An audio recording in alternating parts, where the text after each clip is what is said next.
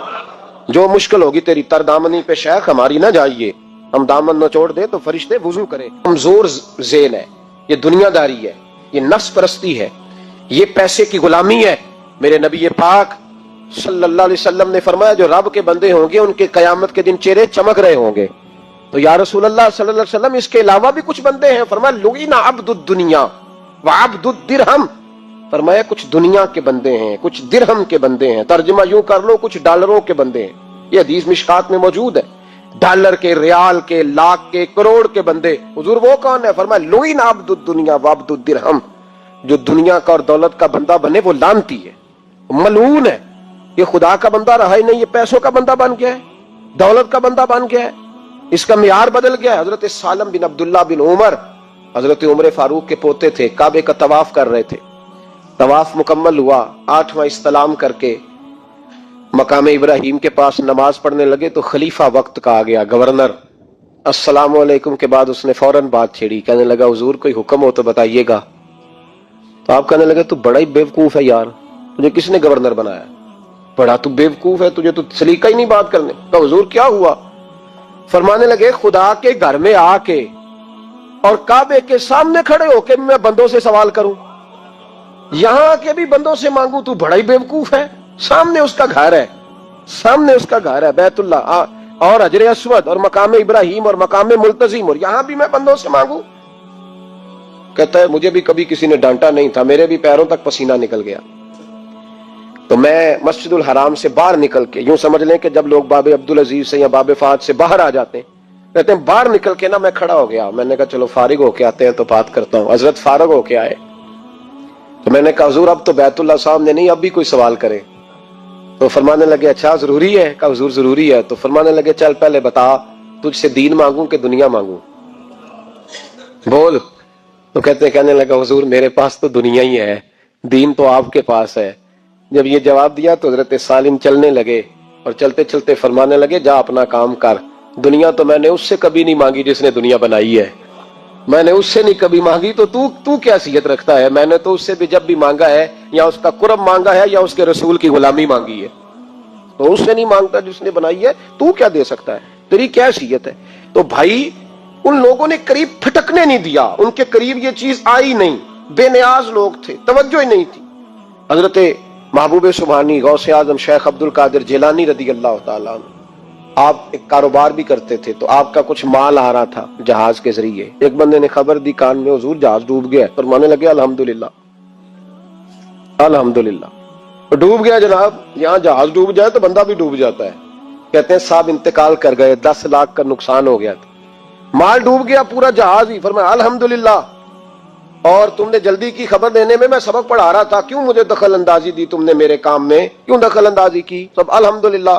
تھوڑی دیر کے بعد اس نے پھر کان میں کہا حضور وہ غلط خبر تھی، جہاز بچ گیا۔ فرمانے لگے الحمدللہ۔ پھر شاگردوں سے کہنے لگے میرا چہرہ دیکھ رہے تھے پہلی خبر کے بعد بھی، اس خبر کے بعد بھی؟ کہا حضور دیکھ رہے تھے۔ فرمایا کوئی تبدیلی تو نہیں آئی؟ کہا حضور نہیں۔ فرمانے لگے شکر الحمدللہ، رب نے میرا دل دولت سے نہیں جوڑا، اپنی ذات کے ساتھ جوڑ کے رکھا ہوا ہے، تبدیلی تو نہیں آئی۔ یہاں تو ٹینشن ہی ٹینشن ہے، ڈپریشن ہی ڈپریشن۔ بات کس کی ٹینشن ہے؟ پیسے کوئی نہیں، دولت کوئی نہیں، کوئی چکر چل جائے نا کبھی، اس سے بھی کبھی پوچھ جس کے پاس ہے، وہ تجھ سے زیادہ غریب ہے، اس سے کبھی پوچھ، وہ تجھ سے زیادہ آزمائش میں ہے۔ غریب شہر تو فاقوں سے مر گیا، لیکن امیر شہر نے ہیرے سے خودکشی کر لی۔ علامہ اسماعیل حقی نے حدیث لکھی، حضرت عائشہ صدیقہ رضی اللہ تعالیٰ عنہ فرماتی ہیں، تفسیر روح البیان میں موجود ہے، کہتی ہیں ایک دن حضور اچانک میرے ساتھ آرام فرماتے، بستر سے اٹھے نکل گئے۔ ہمیشہ نبی پاک علیہ السلام کا طریقہ مبارکہ تھا، جب رات کو تہجد کے لیے اٹھتے تو کہتے ابو بکر کی بیٹی حق تیرا ہے، وقت تیرا ہے، پر اگر تو اجازت دے تو میں اپنے اللہ کو راضی کر لوں۔ آج حضور نے پوچھا ہی نہیں، بستر سے اٹھے چلے گئے۔ کہتی میں اٹھی، میں نے دائیں بائیں دیکھا، محبوب نظر نہ آئے۔ حضور کی طامت استعمال شدہ پڑی تھی، وہ طامت میں نے اٹھا کے اوڑھ لی اور میں نکل گئی حضور کو تلاش کرنے۔ کہتی ہیں جب میں باہر گئی مسجد نبوی شریف کے ساتھ جنت البقیع کی جانب، نبی پاک سجدے میں تھے۔ کہتی ہے میں گئی، تھوڑی دیر کھڑی ہوئی، حضور نے آہٹ سنی تو پوچھا تو کون ہے؟ میں نے کہا میں عائشہ ہوں۔ تو محبوب نے فرمایا یہ عائشہ کون ہے؟ میں نے کہا یا رسول اللہ میں آپ کی زوجہ۔ فرمایا زوجہ کیا ہوتی ہے؟ یا رسول اللہ میں ابو بکر کی بیٹی۔ تو نبی پاک نے فرمایا یہ ابو بکر کون ہے؟ حضرت عائشہ کہتی ہیں میرا کلیجہ پھٹنے کو آیا، میں وہاں سے پریشان حال واپس آئی۔ جب میں گئی تھی تب بھی ہلکی ہلکی بارش تھی، واپس لوٹی تو پھر بھی ہلکے ہلکے قطرے بارش کے گر رہے تھے۔ میں آ کے ہامتی کامتی بیٹھ گئی، تھوڑی دیر گزری تو نبی پاک تشریف لے آئے۔ تو حضور صلی اللہ تعالیٰ علیہ وسلم نے مجھے پریشان دیکھا تو کہا عائشہ کیا ہوا؟ کہا حضور آج وہ ہوا ہے جو کبھی نہیں ہوا۔ یا رسول اللہ میں پریشان ہو گئی ہوں۔ حضور عجیب بات ہے، میں گئی ہوں، آپ نے پوچھا کون ہے تو میں نے کہا میں عائشہ کا۔ عائشہ کون؟ آپ کی زوجہ۔ فرمایا زوجہ کون؟ ابو بکر کی بیٹی کا۔ ابو بکر کون؟ اور پھر حضور میں گئی ہوں تو میرے کپڑے بھیگ گئے، آپ آئے ہیں تو کپڑے خشک ہیں، سمجھ نہیں آئی۔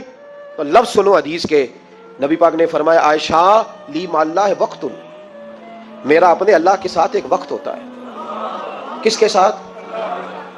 آج میرا دوستوں کے ساتھ وقت ہے، آج میرا گھومنے کا وقت ہے، آج میرا خوش گپیوں کا وقت ہے، آج میرا سیاحت کا وقت ہے، آج میرا پکنک کا وقت ہے۔ میرے نبی پاک نے فرمایا لی مع اللہ وقت، عائشہ میرا اپنے اللہ کے ساتھ، میرا اپنے اللہ کے ساتھ ایک وقت ہوتا ہے۔ اس وقت نہ وہاں کوئی فرشتہ آ سکتا ہے، نہ کوئی نبی اور مرسل آ سکتا ہے۔ جب فرشتہ اور نبی نہیں آ سکتے تو عائشہ اور ابو بکر کیسے آ سکتے ہیں؟ تو کہا یا رسول اللہ پھر وہاں ہوتا کون ہے؟ تو حضور فرمانے لگے ایک میں ہوتا ہوں، دوسرا میرا رب ہوتا ہے، تیسرا کوئی موجود نہیں ہوتا۔ امت کو درس دیا ایک وقت 24 گھنٹوں میں ایسا لایا کر جس میں تو اپنے رب کو دکھڑے سنائے، جس میں تو دعائیں مانگے، جس میں تو عرض و نیاز کرے، جس میں تو اپنے گناہوں کی معافی چاہے۔ اعلیٰ حضرت کے والد گرامی سے کسی نے پوچھا، مولانا نقی علی خان صاحب سے، کہ حضرت جی فرعون 500 سال ہی حکومت کر گیا، 500 سال ہی حکومت کر گیا، اللہ کا مقابلہ کرنے والا پکا کافر بے ایمان۔ تو آپ فرمانے لگے ملا رومی کی وہ کتاب پڑھو مثنوی، جس میں انہوں نے لکھا ہے کہ جب ساری دنیا سو جاتی تھی تو فرعون اٹھ کے مصلے پہ بیٹھتا تھا، کہتا تھا یا اللہ معاف کر دے، رب تو ہی ہے، گناہگار بڑا ہوں پر مہربانی کر۔ روز معافیاں مانگتا تھا تو رب کریم کی قدرت نے مہلت دی کہ روز توبہ کرتا ہے، چلو ایک دن سچی بھی کاری جائے تو اچھا ہے، اللہ نے مہلت دی۔ اور میرے بھائی اگر تو روز رات مصلے پہ بیٹھے تو تجھے مہلت ملے، عذاب نہ آئے۔ اگر تو اپنے رب کے ساتھ تنہائی کرے تو اللہ تجھے مہلت دے، سزا نہ دے۔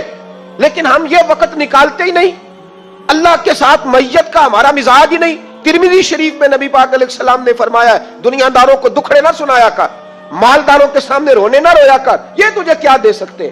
تو اٹھ کے جائے گا تو کہیں گے محنت کرتا نہیں، روز مانگنے آ جاتا ہے۔ دنیا داروں کو دکھڑے نہ سنا، اور میں دکھ سنا تو اپنے رب کو سنا، اللہ والوں کو سنا، اللہ کے نبی کو سنا۔ اس سے مراد یہ سارے کہا دکھڑے اپنے رب کو سنا۔ اگر تو اپنے رب کو دکھڑے سنائے گا تو تھوڑی دیر ضرور ہوگی، لیکن ایک دن ایسا ضرور آئے گا، میرے مصطفیٰ کریم فرماتے ہیں رب تجھے دنیا سے بے نیاز کر کے مالا مال فرما دے گا۔ دھوکے کا مزاج نہ بنا، کینچی لے کے نہ گھوم کے کیسے جیب کٹ سکتی، اللہ کو دکھڑے سنا۔ حضرت عائشہ کہنے لگی حضور چلیں یہ تو سمجھ آ گئی، لیکن بارش مجھ پہ پڑی آپ پہ پڑی نہیں، تو کہا عائشہ تم نے اڑا کیا تھا؟ کہا حضور آپ کی طامت، فرمایا بارش کوئی نہیں تھی، جب تو نے میری طامت لی تو خدا کی رحمتیں تم پر برسنے لگ گئی۔ تو حضور کے وجود سے لگی ہوئی چیز کوئی اوڑھ لے تو رحمت برستی ہے، تو میرے نبی کی مسجد چومنے سے کیوں رحمت نہیں برستی؟ جالی چومنے سے کیوں نہیں برستی؟ جہاں جہاں حضور رکے، جہاں جہاں نبی پاک ٹھہرے، وہاں جانے سے کرم کیوں نہیں ہوتا؟ اور ایک بات اور، یہ حضرت علی کا قول ہے، اس کو دل کی تختی پہ لکھ لینا، دل کی تختی پہ شیر خدا کی شیروں جیسی باتیں۔ حضرت مولا علی شیر خدا فرمایا کرتے تھے وہ نیکی کرنے والا اچھا نہیں جو نیکی کر کے اکڑ جاتا ہے اور دوسروں کو گناہگار سمجھتا ہے، وہ نیکوکار اچھا نہیں۔ فرمایا کرتے تھے اس سے وہ گناہگار اچھا ہے جو گناہ کر کے کم از کم شرمندہ تو ہوتا ہے نا۔ فرماتے ہیں جو گناہ کر کے شرمندہ ہو وہ زیادہ اچھا ہے اس سے جو نیکی کر کے اکڑ جائے۔ تو تھوڑی سی نیکی کر کے پرہیزگاری کر کے ساری دنیا کو گناہگار سمجھنے لگ جانا، یہ تو بت پیدا کر لیا تو نے اپنے اندر، اس بت کو توڑ دے۔ پتہ نہیں کون کب آئے اور اللہ کا ولی بن جائے، کوئی آیا لے کے چلا گیا، کوئی عمر بھر بھی نہ پا سکا۔ میرے مولا تجھ سے گلا نہیں، یہ تو اپنا اپنا نصیب ہے۔ تو مہربانی کریں پکے نمازی تھوڑی شفقت کریں، یہ میں سب سے نہیں کہہ رہا، جو گھورتے ہیں صرف ان سے کہہ رہا ہوں۔ کچھ پکے نمازی ہیں تو الحمدللہ دل کے بھی بڑے پکے ہیں، سوچ کے بھی بڑے پکے ہیں، اچھے ہیں، خوبصورت لوگ، لیکن کچھ ایسے لوگ ہیں، ہمارے شہر کے ایک ڈاکٹر صاحب ہیں، میں نے کہا آپ نماز مسجد میں پڑھا کریں، ان کی عمر کافی زیادہ ہو گئی ہے، تو کہتے ہیں حضرت میں پڑھوں گا انشاءاللہ۔ ان کو میں نے دوائی لینے گیا تو میں وہاں بھی میں نے بات شروع کر دی، میں نے کہا آپ مہربانی کریں، کہتے میں آؤں گا۔ کچھ دنوں کے بعد میں نے اس مسجد میں نماز پڑھی اور خاص کر کے پڑھی کہ یہ ٹائم ہے، میں نے فون کیا کہ ڈاکٹر صاحب آپ نظر نہیں آئے، تو کہتے ہیں سب ناراض نہ ہو جائیں۔ نمازی مجھے کہتے تھے خیر ہے ڈاکٹر صاحب کہیں غلط جگہ تبادلہ تو نہیں ہو گیا، کوئی مصیبت تو نہیں آ گئی؟ تو کہتے ہیں مجھے شرم سی آتی ہے کہ نمازی اس طرح، ویسے بھی میں گیا نہیں، 60 سال عمر ہو گئی، تو اب نمازی تو یہ آپ کیا کر رہے ہیں؟ ہم کوئی اللہ کی رحمت کے منشی ہیں کہ ہم سے پوچھ کے وہ دے گا جس کو دے گا؟ کیا کرتے ہو؟ او بھائی حضرت باجدید بستامی رحمت اللہ تعالی علیہ جیسے لوگ کہا کرتے تھے جنہوں نے ساری زندگی جھوٹ نہیں بولا، حرام نہیں کھایا، فرماتے تھے الفن کہتا ہوں، بالغ ہونے کے بعد نماز قضا نہیں کی، لیکن پھر بھی کہا کرتے تھے دعا مانگو میرا رب مجھ سے حساب نہ پوچھ لے، حساب والا نہیں ہوں میں، درگزر والا ہوں۔ عدل کریں تے تھر تھر کمبن اچیاں شانہ والے، یہ تو فضل کریں تے بخشے جاون میرے جے منہ کالے۔ تو مہربانی کریں آگے چلیں، رمضان شریف میں سخاوت کرنی ہے۔ حضرت انس بن مالک رضی اللہ تعالیٰ عنہ فرماتے ہیں جس طرح تیز آندھی چلتی ہے، ذرا مثال دیکھیں صحابی کی کتنی خوبصورت، فرماتے ہیں جس طرح تیز آندھی چلتی ہے نا، اس طرح رمضان میں میرے نبی کی سخاوت چلا کرتی تھی۔ نبی پاک ہر سائل کو دیتے، جو قیدی بند ہوتے نا، قیدی جنگ کے قیدی کفار، حضور انہیں بھی آزاد کر دیتے رمضان میں، فرماتے جاؤ تمہیں آزاد کیا، سخاوت کریں۔ اور میرا مشورہ ہے اس دفعہ غریبوں سے غریب سخاوت کریں، نسخہ دے رہا ہوں امیر ہونے کا، تو سخی ہو جا، رب کریم تجھے امیر کر دے گا، سخی بن جا۔ مالا والے سخی نہیں ہوندے تے سخیاں کول مال نہیں ہوندا، ایتھے اوتھے دوواں جہان نہیں، سخی کنگال نہیں ہوندا، سخی بن جاؤ۔ میرے نبی پاک علیہ السلام نے فرمایا بندہ کبھی بھی جیب کا سخی نہیں ہوتا، سخی وہی ہوتا ہے جو دل کا ہوتا ہے۔ غریبوں کو میرا مشورہ ہے کہ 10 روپے دو، لیکن رمضان میں روز دینا، ہر شام دینا۔ غریبوں کو ساتھ بٹھاؤ، روٹیاں کھلاؤ، افطاریاں کراؤ، غریبوں کے گھروں کے اندر سوٹ پہنچاؤ، مدارس کے طالب علموں کو کپڑے خرید کے دو، جو کچھ نہیں دے سکتا وہ ایک مسواک لا کے دے۔ ڈیوٹی کرو، اپنے دائیں بائیں غریبوں کا خیال رکھو۔ جن گھروں میں اکثر دیکھتے ہو کہ دال کا شاپر جاتا ہے، وہاں رمضان شریف میں صبح صبح گوشت پہنچاؤ، مہربانی کرو۔ غریب امیر تو کسی کو تب دے گا جب اس نے ووٹ لینے ہوں گے، وہ تو وہاں زکات دے گا جہاں سے اسے پتا ہوگا کہ میری تعریف اچھی ہوگی، وہ تو مسجد میں اس وقت خرچ کرے گا جب اس کا نام بار بورڈ پہ لکھا جائے گا۔ غریبوں، تم نے ظلم کیا ہے۔ اگر تم اپنی 4 غریب بھائی مل کے ایک غریبنی بہن کا خیال رکھتے تو اس غریبنی کو محلے کے چودھری کے پاس نہ جانا پڑتا۔ اگر 4 غریب بھائی ایک غریب بھائی کا خیال کر لیتے، تھوڑے تھوڑے جو صاحب حیثیت تھے، تو وہ مجبور نہ ہوتا۔ مہربانی کرو۔ حضرت عبداللہ ابن عمر رضی اللہ تعالیٰ عنہ ہر روز مدینے کے مسکینوں کو ڈھونڈ کے لاتے تھے، فرماتے تھے کہ ان کو ایک تھیلا دینا میں عزت نہیں سمجھتا، ڈھونڈ کے لاتے غریبوں کو اور اپنے سامنے دسترخوان بچھاتے رمضان میں، اور پھر ان پہ کھانے چنتے اور فرماتے غریب کھائیں گے تو میرا اللہ راضی ہوگا، ساتھ بٹھا کے کھلاتے۔ ایک بڑی عجیب بات ہو گئی، گھروں میں ہو جاتی ہے، جن گھروں میں زیادہ مہمان آتے ہیں وہاں یہ مسئلے بن جاتے ہیں۔ ایک دن زوجہ کہنے لگی کھانا آپ کا یہ آج مہمان کو نہ لائیے گا، کہہ دیتی ہیں نا بیویاں کبھی کبھی، یہ نافرمانی نہیں۔ اگر آپ کو کھڑا کیا جائے نا رمضان میں روزہ رکھ کے باورچی خانے تو لگ پتا جائے، اس کو نافرمانی نہ سمجھے، بیوی نے پکا کے نہیں دیا جی۔ تو حضرت عبداللہ ابن عمر کی زوجہ کہنے لگی آپ کا کھانا ہے، مہمانوں کا کوئی نہیں۔ تو حضرت عبداللہ ابن عمر کہنے لگے اللہ تجھے جزا دے، تو روز پکا کے دیتی ہے، چل اس طرح کر، مجھے سرکہ اور کھجور دے دے، روٹی میرے مہمان کو دے دے۔ تو آپ کی زوجہ رو پڑی، کہنے لگی اگر آپ افطاری والوں کا اتنا خیال کرتے ہیں تو میں نہ کروں؟ مجھے 10-20 منٹ کا ٹائم دے، میں اپنے اوپر وزن بوجھ ڈالوں گی، میں تھوڑی مشقت میں پڑوں گی، لیکن مہمانوں کے لیے افطاری کا ضرور بندوبست کروں گی۔ ہمارے ہاں تو افطاریاں بھی سیاسی ہیں، ووٹ اکٹھے کرنے کے لیے افطاریاں، اور ڈرو اللہ سے۔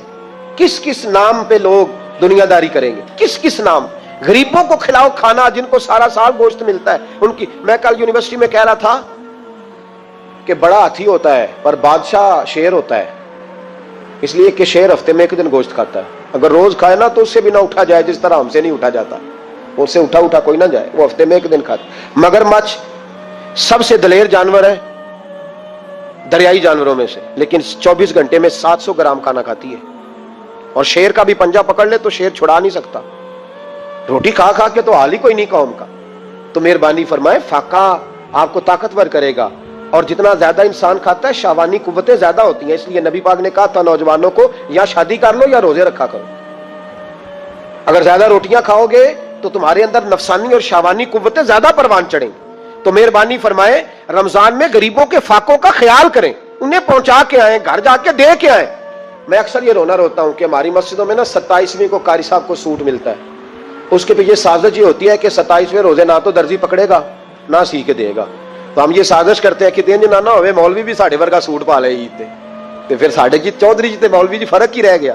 تو 27ویں کو اس لیے دیتے ہو کہ درزی نہ پکڑے، اس بیچارے کو دینا ہے تو یکم رمضان کو دو، اس کو حضرت جی میرے والا جوڑا پہن کے آپ نے تراویحاں پڑھانی ہے، یہ جمعہ آپ نے میرے سوٹ سے۔ مہربانی کریں، آپ جو آپ کے اپنے علاقے کے مسجد کے قراء ہیں، حفاظ ہیں، طالب علم ہیں، ان کو رمضان شریف شروع ہونے سے پہلے، اور کسی گھر میں آپ لنگر پہنچاتے ہیں 20ویں روزے، تو 20 روزے تو فاقے سے انہوں نے رکھ لیے، اب آپ گھی لے کے پہنچ گئے۔ اگر رمضان کی نیت کر کے رمضان سے پہلے بھی دو گے تو اللہ رمضان جتنا ہی اجر عطا فرمائے گا۔ فطرانہ یکم رمضان کو دے دو، مہربانی کرو، تاکہ غریب کے گھر کے اندر چولہا صحیح جلے، اس کے بچے بھی کھانا صحیح کھائیں۔ میری یہ گزارش ہے کہ اگر آپ نے کسی غریب کی بچی کو کپڑا، لباس اور غریبوں کو کچھ لے کے دینا ہے تو رمضان سے پہلے لے کے دیں، تاکہ درزیوں کا ریٹ کم ہو، وہ کام جو ہے وہ جلدی ہو جائے۔ اور میری گزارش ہے مسلمانوں سے کہ اپنے سارے کام رمضان سے پہلے سمیٹ لو، اتنے قیمتی دن دوبارہ نہیں ملیں گے جو زندگی میں رمضان دوبارہ سے آ رہا ہے، سارے کام پہلے کر لو۔ ہمارے ہاں تو آپ یقین کریں نہ درزی تراویحاں پڑھتا ہے، نہ کپڑوں والا پڑھتا ہے، نہ کاج بٹن والا پڑھتا ہے، نہ نلکی والا پڑھتا ہے، وہ کہتے ہیں جی راشی سارا ان دنوں میں۔ وہ جو آخری 10 راتیں ہوتی ہیں نا رمضان کی، حضرت عائشہ صدیقہ رضی اللہ تعالیٰ عنہ فرماتی ہیں حضور ہمیں نفل کے لیے نہیں جگاتے تھے، پر رمضان کے آخری 10 دن فرماتے اٹھو، یہ سونے کا ٹائم نہیں، اور ہمارا وہی ٹائم سارا بازاروں میں گزر جاتا ہے، وہ جو کچھ لینے کا وقت ہے، شب قدر تلاش کرنے کا وقت ہے، وہ سارا ہم بازاروں میں گزارتے ہیں۔ ہم انشاءاللہ تعالی رمضان کی آخری 10 راتوں میں شب بیداری کریں گے،